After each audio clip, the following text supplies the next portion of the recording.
Et nous sommes de retour au plateau pour la suite de cette émission. Nous abordons notre troisième sujet. Nous parlons à présent du Sénégal vers la concrétisation des promesses de campagne avec le plan Sénégal 2050. C'est notre interrogation et bien évidemment nous nous interrogeons avec nos invités, le président sénégalais Bassirou Diomaye Faye et son premier ministre Ousmane Sonko ont présenté ce lundi 14 octobre leur programme de développement pour les 25 prochaines années. C'est le plan Sénégal 2050. On l'annonçait dans l'une de nos émissions la semaine dernière. On va revenir sur ce plan, les différentes promesses faites lors de la campagne électorale se retrouvent pour la plupart dans ce plan Sénégal 2050, un plan élargi à 25 ans de gouvernance qui permettront au pays de réaliser plusieurs réalisations. Pour le plus concret, pour ce qui concerne les campagnes, la promesse de campagne 700 000 jeunes sont informés dans les 5 prochaines années. Ils promettent également de réduire le coût de l'électricité et le coût de la vie de façon générale, augmenter la capacité financière des Sénégalais sur les 5 prochaines années et doubler donc le revenu du Sénégalais. Nous en parlons avec nos invités. Président Tété, Bassirou Diomaye Faye et Ousmane Sonko avaient fait toutes ces promesses lors de la campagne électorale. 6 mois passés à diriger le pays, ils ont été critiqués pour n'avoir pas réellement mis en œuvre ces promesses. Voilà le plan Sénégal 2050 qui est présenté avec ces mêmes promesses. Est-on en train de se diriger finalement vers leur concrétisation? Non, je dirais d'entrée que l'Africain est de nature impatient et les 6 premiers mois de gouvernance du Sénégal par le duo Diomaye Faye et Ousmane Sonko a été en quelque sorte un stage professionnel pour eux et un stage professionnel. Après le stage, aujourd'hui, ils ont les mains libres pour essayer de commencer ce qu'ils ont rêvé pour le Sénégal. Et ce qu'ils ont rêvé pour le Sénégal, c'est ce qu'ils avaient mis dans leur programme de société qui a conquis le cœur des Sénégalais pour les plébisciter, pour les mettre, ce duo, les mettre à la magistrature suprême. Donc, c'est une ambition du président sénégalais Diomaye Faye. Et il faut dire que le plan Sénégal 2050 est aujourd'hui, au-delà de ce qualificatif d'initiative ambitieuse, vise également à orienter le pays vers un avenir plus souverain, inclusif et surtout compétitif. Donc c'est ce qu'ils ont dit. Comparativement, on peut se poser la question, comparativement au PSE, au plan Sénégal émergent, est-ce qu'il y a assez d'innovation? Je dis non, il y a des reformulations. Il n'y a pas assez d'innovation, mais il y a des reformulations parce que si nous considérons les 4 piliers aujourd'hui de ce plan Sénégal 2050, les 4 piliers, on nous parle du renforcement de la gouvernance et de l'aménagement et de l'engagement panafricain. On nous parle également de l'aménagement durable du territoire. Il y a également l'aspect justice sociale et également l'aspect création d'emplois et surtout d'une économie qui soit dynamique. Donc tout cela se retrouvait dans le PSE. Maintenant, comme c'est ce duo qui est à la tête du Sénégal aujourd'hui, ils ont les mains libres pour égrener tous les points de chapelet. Donc on ne va faire que leur souhaiter bonne chance parce que si nous voulons également donner un autre qualificatif à ce plan Sénégal 2050, donc on peut dire que c'est un agenda national de transformation selon les initiateurs. Donc ils avaient promis quelque chose aux électeurs, aux Sénégalais. C'est maintenant qu'ils vont essayer de dérouler, disons, leur tapis et nous leur souhaitons bonne chance. Parce que dans ce plan Sénégal 2050, il y a également cette promesse de passer de 1 500$ à 4 500$ en 2050 en termes de revenus. Mais on sait que la première étape serait de dédoubler les 1 500$ par habitant, le revenu par habitant d'ici 5 ans. Donc, c'est que ça va passer de 1 500 à 3 000. À 3 000. Donc, qu'est-ce qui va être fait? Donc, il y aura également un travail méticuleux qui doit être fait en direction des investisseurs. Et qui parle d'investisseurs, parle des organisations internationales qui doivent contribuer également à des levées de fonds. Et ce n'est pas pour rien que pendant les 6 mois de stage de Diomaye Faye, nous avons vu qu'il était un pigeon voyageur. Il courait à toutes les réunions, à tous les sommets. Mais ce n'est pas pour le plaisir de prendre l'avion présidentiel, mais c'est pour aller essayer de présenter à ces investisseurs ce qu'ils sont réellement venus faire au pouvoir au Sénégal. Donc, c'est une très bonne chose. Ce n'est pas parce qu'aujourd'hui, on a un plan Sénégal 2050 qu'on va dire ipso facto que le PSE a été une catastrophe, mais a été un échec. C'est des reformulations en ce sens qu'il n'y a pas assez d'innovation si nous faisons recours aux 4 piliers que je venais de citer. Alors, merci beaucoup à vous. Credo Tété. Alors, Thierry Afanoukoé, selon ce plan, la vision telle que présentée par le président, le Premier ministre sénégalais, d'ici à l'horizon 2050, pour le classement de l'indice, par exemple, de l'indice de développement humain, le Sénégal qui occupe aujourd'hui la 169e place veut se retrouver dans les 100 premiers, donc dans ce classement sur 192. C'est l'ambition à l'horizon 2050. Le taux de pauvreté qui est aujourd'hui à 37,5%, ils veulent le réduire à 10% à l'horizon 2050, et le poids des pôles hors Dakar pour le PIB, que cela soit à 11% au lieu de 53% actuellement, ça dit qu'ils vont développer le pays pour que chaque contrée du Sénégal puisse apporter sa part au PIB. Ils ont beaucoup d'ambition pour le Sénégal. Sont-ils plutôt en train de mettre en œuvre petit à petit ce qu'ils avaient promis lors de la campagne présidentielle, ou plutôt est-ce une nouvelle campagne présidentielle qui s'amorce, puisqu'on sait qu'on est à quelques jours du démarrage de la campagne pour le compte des législatives qui se profilent à l'horizon au Sénégal? Oui, vous savez, vous n'êtes pas sans savoir qu'ils ne pourront pas véritablement s'affirmer s'ils n'ont pas la majorité à l'Assemblée nationale. Tout ce qu'ils ont fait hier, je dirais que c'est tout un catalogue de bonnes intentions. Maintenant, entre la présentation et la mise en œuvre, voire la réalisation, c'est tout un processus. Et vous n'êtes pas sans savoir que leur arrivée au pouvoir n'a pas été toujours chose facile. C'est à la suite de succession de crises qu'ils sont finalement arrivés au pouvoir. Et Macky Sall et les siens n'ont pas encore dit leur dernier mot. Moi, je crains que ce programme-là ne rencontre des difficultés dans sa mise en œuvre, parce qu'on ne peut pas parler véritablement de développement sans la paix.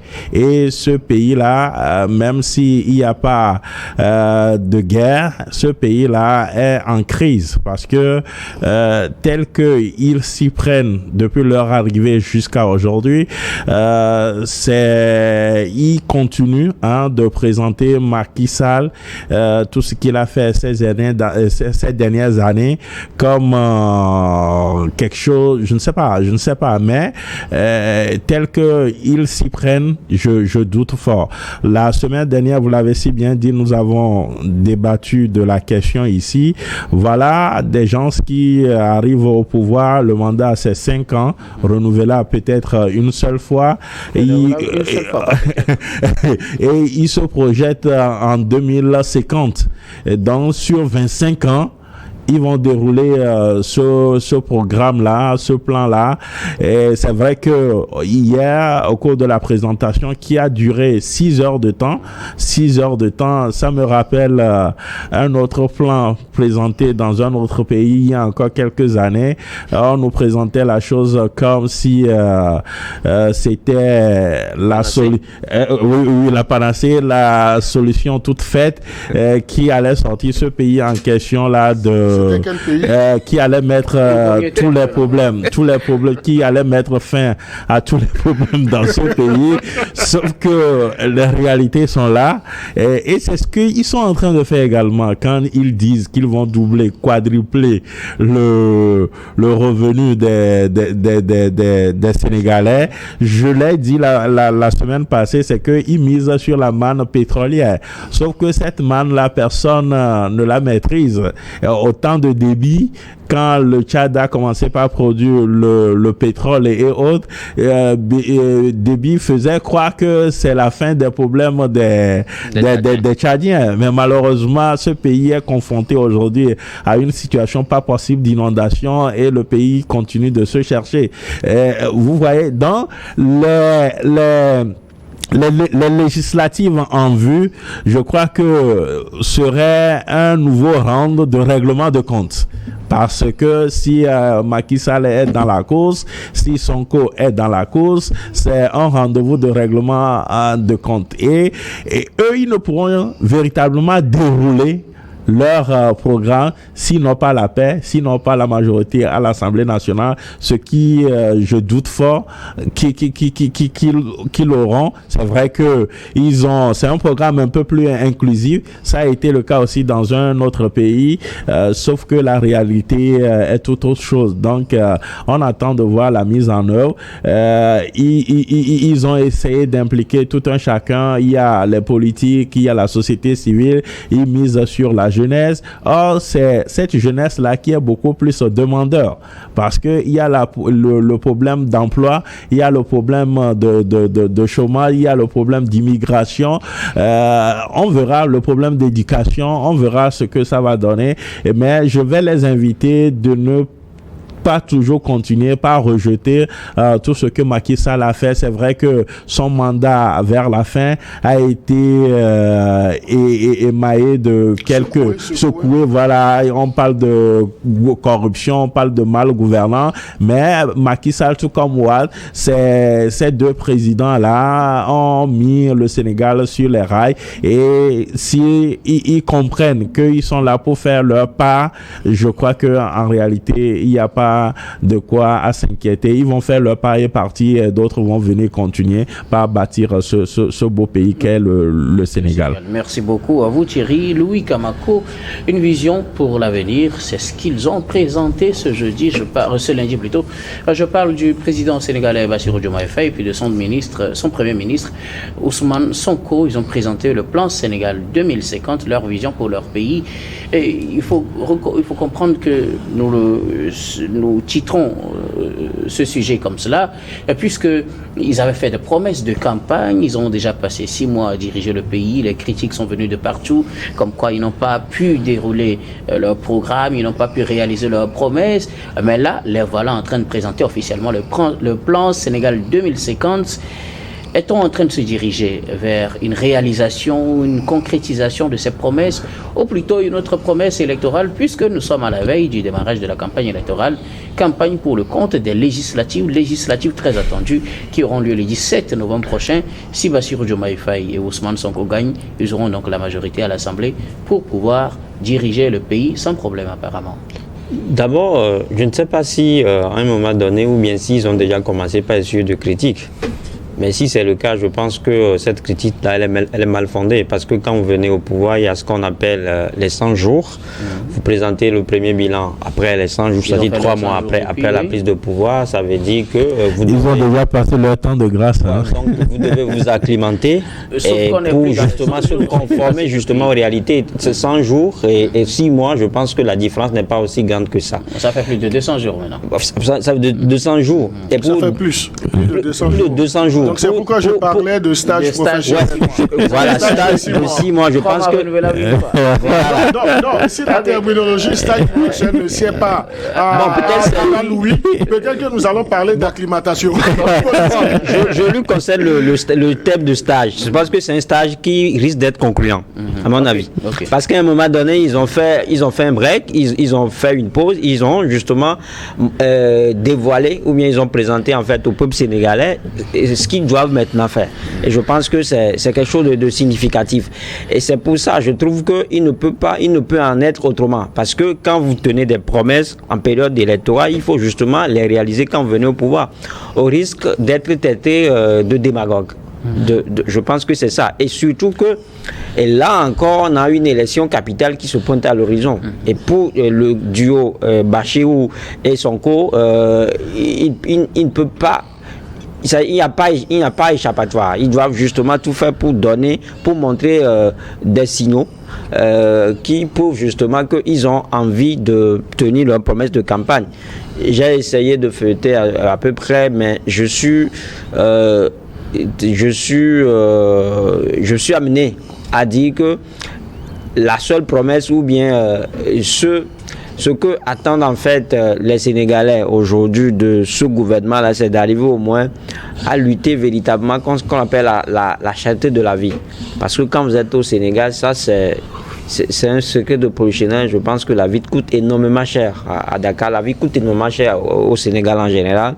Et donc, pour des dirigeants qui sont, je crois que la première responsabilité ou bien le premier engagement justement à faire, c'est justement de se plancher sérieusement sur la vie chère à Dakar.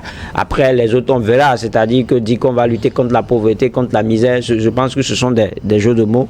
Tout cela, c'est chimérie parce que c'est des mots en réalité qu'on ne peut jamais éradiquer. On peut peut-être contribuer à ce que les conditions de vie des uns et des autres soient améliorées. On peut peut-être revaloriser le SMIC, on peut peut-être revoyer la valeur indiciaire à certains niveaux, mais dit qu'on va régler réduire ou bien enrayer complètement la pauvreté, je pense que ce sont des jeux de mots. Maintenant, le terme est bien choisi, justement, c'est là où je parle également d'une stratégie politique de la part de ce gouvernement-là, parce que le plan en question, le plan Sénégal, en fait, Sénégal 2050. 2050, c'est comme ça vous l'appelez, va justement servir de campagne. C'est-à-dire que Bachirou et Sonko vont justement surfer sur ce plan-là pour faire campagne.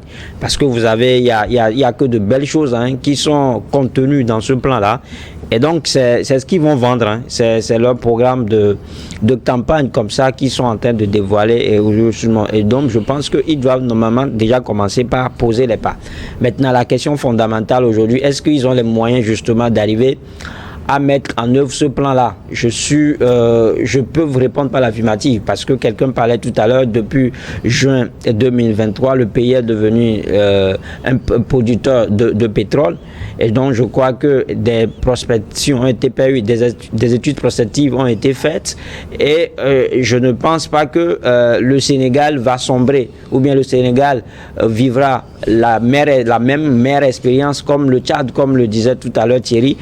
Et Credo disait tout à l'heure qu'au début de sa prise de pouvoir, le président Bachirou a fait pas mal de voyages officiels. Je pense que c'était justement pour aller chercher des partenaires, c'est également pour aller nouer des partenariats. Et aujourd'hui, je crois que il a les moyens adéquats justement pour mettre en œuvre ce plan-là. Et là où ça devient intéressant, parce que quand on les voyait, quand il était dans l'opposition, il était encore tout feu, tout flamme, justement en mettant l'accent sur cette stratégie-là qui va l'amener à rompre avec tout. C'est un palais de gouvernement de rupture, mais aujourd'hui on trouve qu'ils ne sont pas dans la rupture. Ils trouvent que la rupture ne peut pas les avantager et qu'il faut peut-être collaborer avec tout le monde. La preuve, on a dit que ce plan en question est un plan inclusif. Ça veut dire que ça, à un moment donné, requiert l'adhésion de tout le peuple sénégalais, pas seulement que le peuple sénégalais, parce qu'il y a des privés qui vont également contribuer à ce que ce plan-là soit mis en œuvre. Et quand on parle de privés, en Afrique, souvent, c'est la diaspora qui constitue un poids énorme pour nos économies. Et donc, tout cela réuni, je pense qu'aujourd'hui, le gouvernement Sonko, ou bien le gouvernement Bachirou Diomaye Faye a les moyens justement pour parvenir à cette fin. Merci beaucoup à vous tous pour vos contributions. Nous allons marquer une dernière pause, puis on reviendra tout à l'heure pour la dernière partie de cette émission, dernière partie que nous allons bien évidemment consacrer au Togo.